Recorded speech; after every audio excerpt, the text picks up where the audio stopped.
Buenas noches, bienvenidos a Sala de Prensa. ¿Se imagina que un área de bosques y selvas del tamaño de Bogotá se destruya en un año?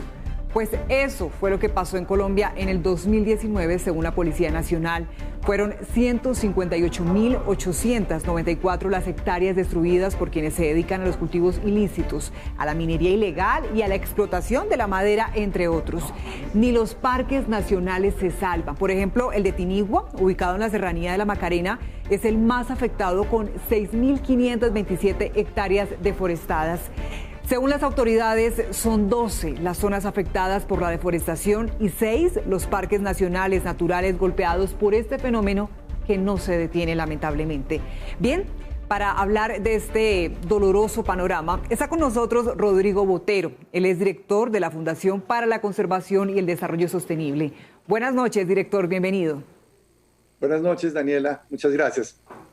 Bueno, comienzo preguntándole qué opina acerca del informe de la Policía Nacional. Resalta la destrucción de 158.000 hectáreas de bosques y de selvas en el 2019. Pues, Daniela, yo preferiría, primero que todo, darle el debido reconocimiento al sistema oficial de monitoreo que tiene el país, que lo coordina el Instituto de Estudios Ambientales y de Meteorología, IDEAM. Es realmente el sistema que está generando las cifras anuales de deforestación. Pues valoro mucho que la Policía Nacional tenga también un sistema que quiera hacer un seguimiento, pero creo que debemos continuar con una senda de fortalecimiento de lo que es el sistema de monitoreo de bosques y carbono que tiene el IDEAM. Ese es un primer asunto que debo señalar. El otro aspecto es que ambos informes probablemente coinciden en que hay un volumen muy importante de deforestación en el país. Yo no preferiría, digámoslo también, ser muy cauto en decir que si bien está muy alto, todavía no sabemos exactamente cuál es la cifra final que vaya a determinar el IDEAM que tuvimos en el año inmediatamente anterior. Y lo tercero es que, digámoslo, la discusión probablemente no está tanto en que el nivel esté muy alto, sino cuáles son los reales factores que inciden en la deforestación. Allí es en donde creo que hay una discusión muy importante. En mi caso, yo no creo que tenga que ver con el tema de cultivos ilícitos como primera opción, por ejemplo. Director, sin embargo, la noticia hoy, lo que nos ha reunido es el conocer este informe, estas cifras de la Policía Nacional. Entonces, valdría la pena, ya usted nos dice que son similares, nos gustaría pues entonces compararlas, el trabajo que ustedes hacen, el que usted sigue, por supuesto, cómo están las cosas, cómo están las cifras en deforestación y por supuesto hay que centrarnos en cuáles son las causas, pero no podemos olvidar también que sí es muy alta, son cifras que realmente duelen, que impresionan y que no podemos pasar por alto, director. Bueno, vamos entonces por partes. Primero que todo, las cifras siguen siendo muy altas, efectivamente, a pesar de que hemos tenido un ligero descenso en los últimos 2 años, el nivel en el que nos encontramos es todavía muy alto. Eso es, digamos, un primer aspecto. Lo segundo, efectivamente, donde más se concentra el tema de la deforestación hoy por hoy son en las áreas de las tierras baldías de la nación y en particular en la reserva forestal. Digamos lo que claramente allí hay una acción sistemática para abordar el tema de la apropiación de tierras en esas zonas, seguidas muy de cerca por los resguardos indígenas, algunos parques nacionales e inclusive zonas de reserva campesina. Eso también es un fenómeno que hay que detectar. Lo tercero, ¿dónde está, digámoslo, el gran motor? El gran motor está en la apropiación de tierras, que utiliza 2 mecanismos o 3 mecanismos importantes para ello. Uno, la ampliación de la red vial.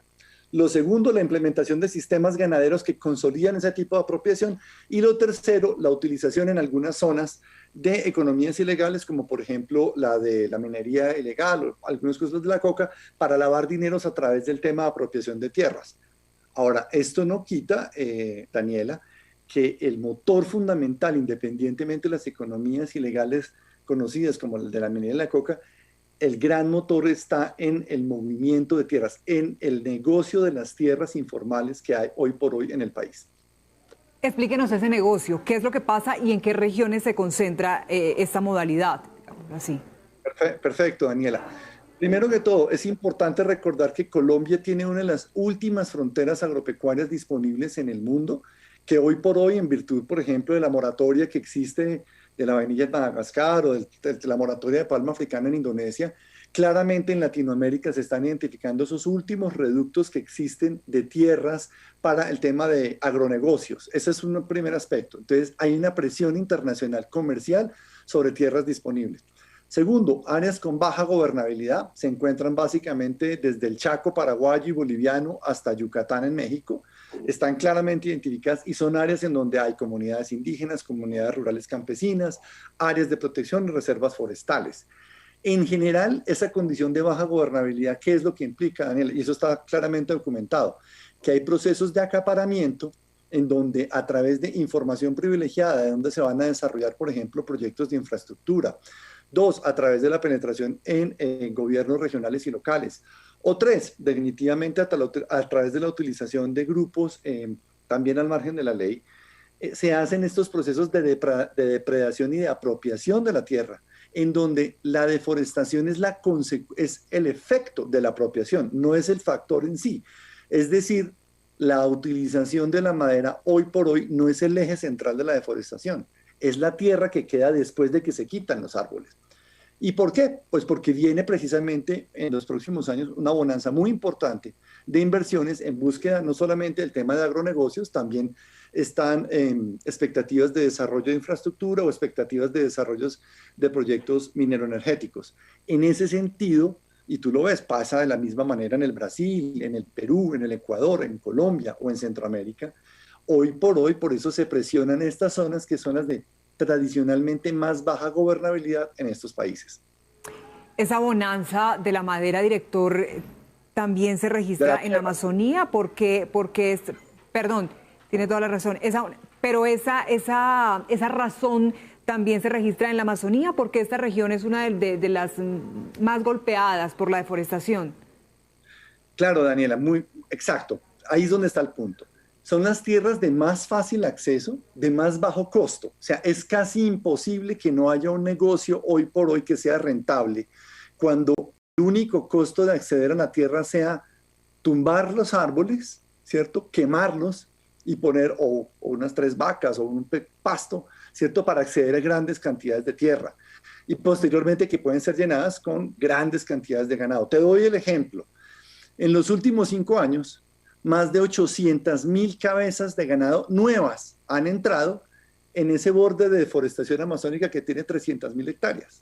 ¿Sí? Entonces, claramente, ese negocio de un valor casi nulo de la tierra, ¿cierto? Con la posibilidad de tú tener entonces una inversión en hatos ganaderos, se hace extremadamente rentable. Y si a eso le sumas economías ilícitas, como el tema del lavado, ¿cierto? Pues eso lo hace aún mucho más rentable.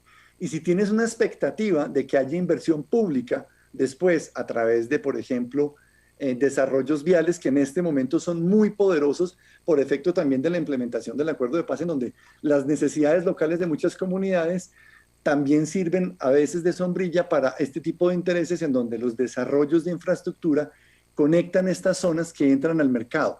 Lo que se está haciendo, Daniela, es el ingreso al mercado de tierras de la frontera agropecuaria. Hoy por hoy está padeciendo la deforestación. Además de la Amazonía, ¿qué otras regiones también son vulnerables por estas razones, director? Pues tristemente y desafortunadamente hay otras zonas en el país, en el Catatumbo, ahí hay una situación muy compleja también entre el tema de la deforestación, el tema de los cultivos, pero también, y lo tengo que decir claramente, el mercado informal de tierra se sustenta en que tampoco haya un avance en la capacidad de regulación del Estado para el acceso a la tierra. Entonces, al ser esto un elemento transversal, se presenta en zonas como la Amazonia, Catatumbo, el Paramillo, parte del Chocó, en algunas zonas entre el sur del Valle del Cauca y Nariño.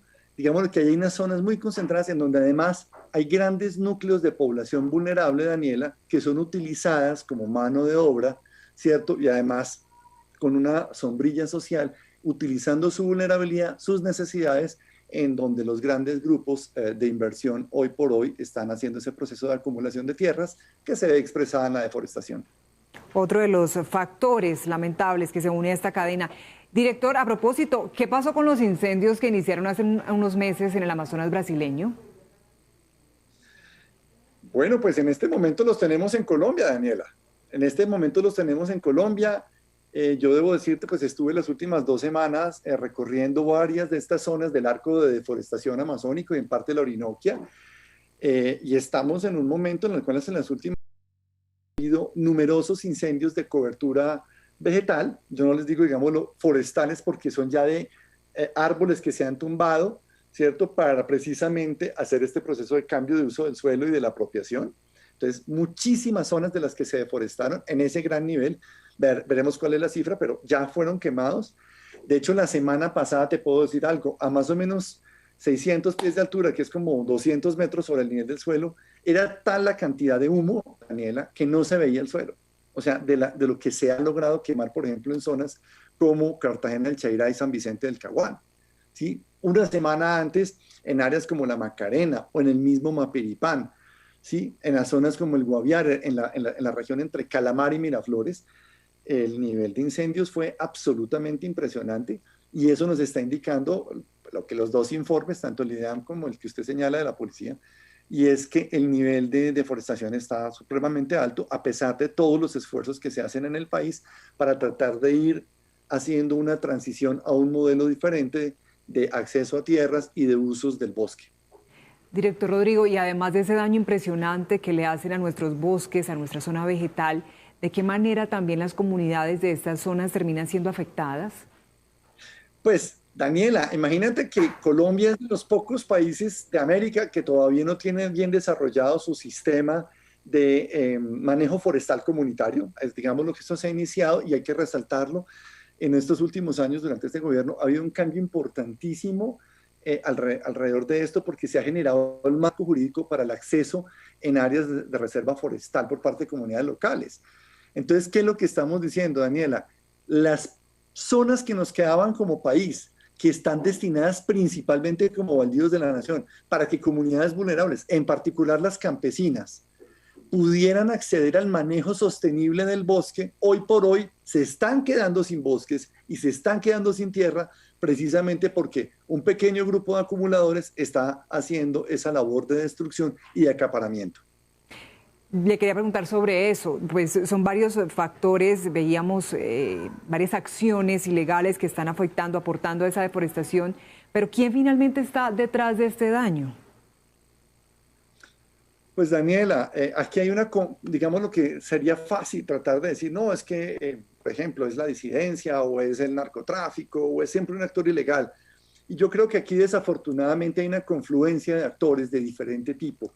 Si bien efectivamente parte de grupos armados, los que llamaban antiguamente bandas paramilitares, ahora grupos de disidencia, pero también otros grupos, narcotráfico organizado, grupos de minería ilegal, pero también grandes grupos asociados a temas de ganadería o grupos agroindustriales que utilizan testaferros para ir haciendo la apropiación de tierras, ciertos grupos políticos regionales y nacionales que empiezan a aparecer allí con mucho protagonismo en la generación de nuevas expectativas de desarrollo agroindustrial en ese territorio. Digamos lo que hacen toda una confluencia de actores que coinciden todos, eso sí, en el boom que están viviendo y digámoslo, la presión que están ejerciendo para que haya una transformación de los bosques en áreas de mercado agropecuario. ¿Y el Estado qué papel está cumpliendo, director? El Estado tiene, pues digámoslo que, hay bien hecha la pregunta, es el Estado, no solamente un gobierno, está padeciendo, está recibiendo el impacto de más de 5 décadas de desgobierno y de desatención en estos territorios, ¿sí? O sea, aquí hay que decirlo claramente, el país ha pasado más de 5 décadas de espalda a los territorios boscosos del país, 1. 2, está recibiendo también el impacto de una forma que yo calificaría errática y pusilánime frente al tema de la formalización del acceso a la propiedad. Está padeciendo, digámoslo, las dificultades que hay para poner a andar todos los procesos de acceso, ¿cierto?, a los usos de los bosques y al acceso de los derechos de la tierra, y también, obviamente, durante un conflicto armado que también permitió, digámoslo, que el facilismo institucional llegara a poner a unas agencias ambientales como las únicas responsables y además subdimensionadas jurídicamente, políticamente y financieramente para atender un fenómeno que claramente es de todos. Entonces, uno diría, bueno, hay ahora un cambio, hay un enfoque, por ejemplo, en una modernización de todo el sistema de monitoreo, en una mayor capacidad inclusive de aplicación de la ley, que hoy por fin, después de tanto estarlo diciendo, empieza a voltear el foco sobre los grandes determinadores, que fue algo muy difícil. Hay que hacer un ajuste normativo al respecto porque tú te has dado cuenta, desafortunadamente las operaciones terminan apretando a la gente más vulnerable en el terreno, motosierristas, señoras, niños, eso no tiene ningún sentido. Ya empieza a haber un cambio allí. Pero, por ejemplo, en el otro campo, todavía vemos acciones extremadamente tímidas del sector agrario, por lo que estábamos señalando ahorita, no solamente en el acceso a la tierra, sino también en la promoción y la financiación de los sistemas de uso del bosque. Es muy lento. En el Ministerio de Transporte yo quisiera resaltarlo. Tenemos algo que comparativamente con el resto de países de la cuenca amazónica, hoy por hoy empieza a verse un cambio, hay un plan maestro intermodal, se está definiendo que la región, por ejemplo, amazónica va a tener un privilegio en sistemas intermodales, ya sean fluviales o aéreos, y unas zonas específicas de desarrollo de vías terrestres, además con lineamientos de infraestructura verde, a pesar de que, por ejemplo, a nivel regional y a nivel local, el desarrollo vial sigue siendo extremadamente desordenado, caótico, y en general tendiendo a ampliar la frontera agropecuaria. Entonces son como también las asimetrías y los desencuentros que hay entre el gobierno nacional y local. Entonces, cuando tú preguntas por el Estado, pues yo te digo, sí, es bastante caótico. Todavía falta juntarnos en una sola dirección con respecto a lo que se requiere, pero también hay que resaltar que los esfuerzos que se están haciendo, Daniela, se van a ver en el mediano y en el largo plazo. Así como nos ha costado 50 años llegar al punto de caos en el que estamos ahora, probablemente nos cueste también unos cuantos años, ojalá no décadas, en poder cambiar la tendencia y generar los diferentes elementos que yo te he señalado, tanto en aspectos de legislación, en aspectos de aplicación de la ley, en aspectos del acceso a la tierra, que es el punto central, ¿cierto? En aspectos de ordenamiento territorial, en hacer confluencia de la implementación de proyectos de desarrollo en el mismo sentido, de la intervención de las economías ilegales. Son muchos temas que pues igualmente hoy por hoy se están Sí, tocando. son muchos temas, director. Y se lo preguntaba también porque es que cada año informamos sobre estas lamentables cifras en Colombia y uno dice, pero todo pareciera que sigue igual o peor. Se queda uno como con esa sensación, director. Sí, sí, Daniela, y sí, porque es que es muy, o sea, la presión es enorme. O sea, estamos hablando de que estamos llegando también a un punto de crisis en el cual, digámoslo, de una manera masiva todavía hay que resolver el tema del acceso y de la capacidad de regulación estatal en el acceso a la tierra. Eso no se tiene hoy en día y no se le puede pedir más al sector ambiental que lo haga cuando no solamente no le corresponde, sino no tiene las herramientas. Esas son herramientas políticas, jurídicas y financieras que vienen de un sector agrario de Colombia, ¿cierto? Que tiene esa responsabilidad, acompañado también de los entes territoriales que tienen una responsabilidad directa en la forma de planificación del territorio y las expectativas que hay. En el componente de justicia, que no opera desafortunadamente todavía con la magnitud que se requiere, y no solamente frente a los actores o las actividades ilegales, sino también al marco legal en donde desafortunadamente hay acciones que siguen incentivando ese tipo de procesos. Sí, director, entonces, finalmente... estamos viendo una crisis, ciertamente, Sí. con todo el esfuerzo que se está haciendo, y a mí me parece que lo más prudente y lo más sensato, además, por parte de medios de comunicación como en el que tú estás en este momento, ¿cierto? Es llamar la atención de que todavía, a pesar de los esfuerzos, es insuficiente y estamos en un nivel crítico. Me parece que es plausible. Lo estamos haciendo. A propósito, director, el agua, ¿qué papel juega en todo esto? Recuérdenos. Eso es doloroso porque, Claro. a ver, Daniela, recordemos que estamos en un proceso de calentamiento global, uno, ¿cierto? Dos, entonces, si adicionalmente quitamos esa cobertura forestal que aplica como una esponja, ¿cierto? Entonces, cuando ya va a llover, cuando vienen las aguas que provienen del Atlántico hacia aquí, hacia este continente, y empiezan a disminuir las zonas forestales, entonces ya no hay cómo retener esa capacidad de humedad que posteriormente a través de la evapotranspiración, o sea, por la temperatura y por la transpiración de los árboles, sube y se dirige hasta los Andes para generar ese proceso de recarga hídrica y distribuirse en las zonas urbanas. Esa capacidad de regulación se empieza a perder. Y al empezarse a perder, entonces hay problemas serios a nivel ecosistémico, pero también hay problemas muy serios en todos los núcleos urbanos y rurales que dependen de que haya esa capacidad de regulación. Y entonces es tanto por sequías o por efectos de desastres no naturales, sino desastres producidos por esa combinación de variabilidad climática con mal uso del suelo, que te produce inundaciones, deslizamientos, remociones en masa, caídas de infraestructura, una cantidad de situaciones que son muy complejas de manejar en una condición en la cual, si pierdes esa cobertura forestal que te está dando la capacidad del equilibrio, ¿cierto? Entonces el agua empieza a funcionar en los dos extremos, ¿cierto? Tanto por exceso como por defecto. Y eso es un poco lo que tú has visto y me imagino que te ha tocado narrarlo con mucho dolor. Lo has visto, hace pocos meses estábamos asistiendo a las grandes inundaciones, ¿cierto? Entonces yo recuerdo gobernadores pasando con niños en la espalda y diciendo que estaban atendiendo esto y ahora se viene, entonces estamos llenos de incendios y de sequía en algunas zonas, ¿cierto? Hay áreas en las cuales hablando de daños, a propósito, nos falta algo clave y es los animales también, las especies que terminan afectadas, ¿no? En esta cadena. Así es, Daniela. Entonces, por ejemplo, en animales domésticos, ahorita, hace una semana estaba tomando unas fotografías en donde la gente hoy ya no tiene cómo utilizar el agua corriente de los pequeños caños, quebradas, pequeños ríos, ¿cierto? Que pasan por sus áreas rurales para que los animales domésticos tomen. Entonces tienen que hacer un hueco con una máquina, un hueco que finalmente termina siendo un fangal al final del verano y muchos de ellos sin agua. ¿Y qué pasa? Hay mortalidades extendidas de esos animales domésticos, en particular, por ejemplo, el ganado que tanto le interesa a la gente. Pero eso lo puedes ampliar a lo que pasa en algunas zonas, ¿cierto? Entonces, en algunas zonas hay quemas excesivas, hay pérdida de la cobertura vegetal, ¿cierto? Se disminuyen los caudales superficiales y hay grupos de fauna que pierden por completo la posibilidad de soportar esos veranos.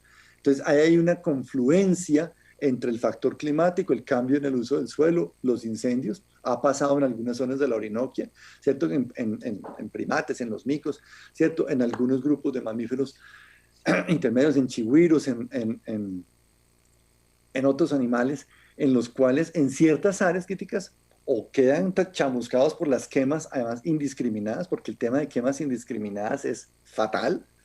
Hay pérdida de agua, entonces también hay grupos de poblaciones de fauna que, como lo decimos, están sufriendo adicionalmente a los domésticos. Y esto es la otra cosa, Natalia, y es, o sea, esto no es solamente un asunto de la vida silvestre, y es también, esto está exacerbando, entonces, los temas de pandemias, ¿sí? Y aquí hay que señalarlo, en la medida en que ha habido más deforestación, entonces está claro y está registrado sistemáticamente como los procesos de aumento en enfermedades como malaria, ¿sí? Enfermedades de transmisión sexual, ¿cierto? Por la movilización de grupos poblacionales y la disminución del efecto de barrera que genera el bosque, ¿cierto? Tuberculosis, otros tipos de enfermedades respiratorias, dengue, ¿cierto? Hepatitis B, VIH. Eso está documentado en el informe de seguridad climática de Naciones Unidas, Daniela. Y pues es impresionante, sí. Entonces se nos están llevando nuestras poblaciones más vulnerables, no solamente porque no tienen cómo comer o tener medios de vida, sino porque además en términos de su salubridad están siendo golpeados fuertemente. Pues es impresionante, es una cadena, diríamos como un efecto dominó, afectando a la población, a los animales, nuestros recursos naturales, en fin, un panorama que nos duele, unas cifras que no dejan de impactarnos, de llamarnos la atención. Y bueno, aquí estamos, por supuesto, cumpliendo ese papel, advirtiéndolo, resaltándolo, recordándolo y llamando la atención. Y para ello es muy importante intervenciones como las suyas. Muchas gracias, director. Rodrigo Botero, director de la Fundación para la Conservación y el Desarrollo Sostenible. Usted ha sido muy amable. Gracias por acompañarnos esta noche en Sala de Prensa. A ustedes muchísimas gracias, Daniela. Es siempre un placer estar aquí. Nosotros hacemos una pausa. Al regreso estará Ricardo Ospina contándonos qué tiene hoy en su radar. Ya volvemos.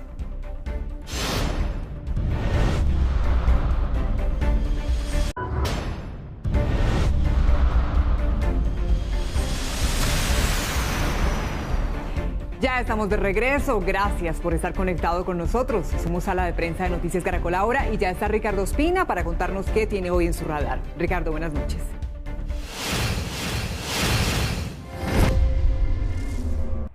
Hola, muy buenas noches. Hoy entra en el radar aquí en Sala de Prensa en Noticias Caracol Ahora una circular que firmaron la Procuradora General Margarita Cabello, el Contralor Carlos Felipe Córdoba y el Defensor del Pueblo Carlos Camargo, en la que dan a conocer 4 grandes advertencias y preocupaciones en torno al Plan Nacional de Vacunación que comenzó el gobierno colombiano hace exactamente una semana.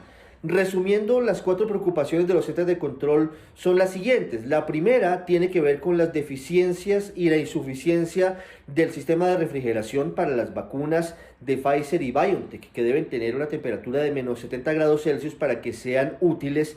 Y las entidades de control dicen que no hay suficientes ultracongeladores en todas las regiones del país y que esa es una carencia. El segundo punto que mencionan está relacionado con la pérdida de algunas dosis de las vacunas.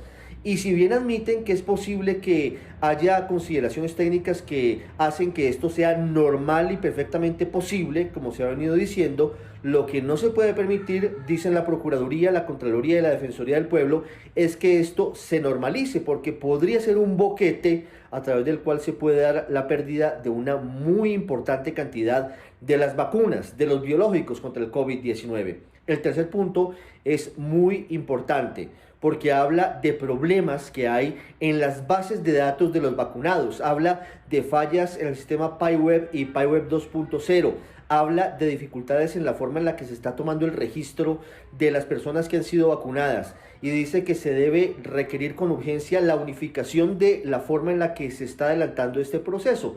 Y adicionalmente, en el cuarto punto hablan también de otras deficiencias que son más de 5 en ese aspecto.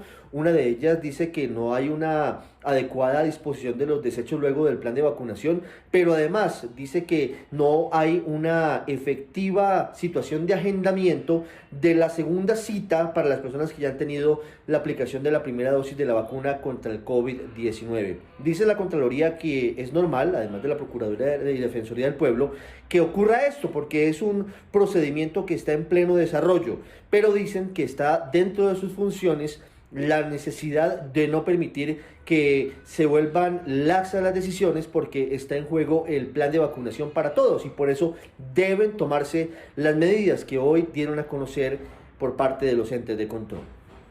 Sí, señor, los órganos de control con los ojos puestos en este Plan Nacional de Vacunación. De esta manera terminamos la emisión de Sala de Prensa esta noche.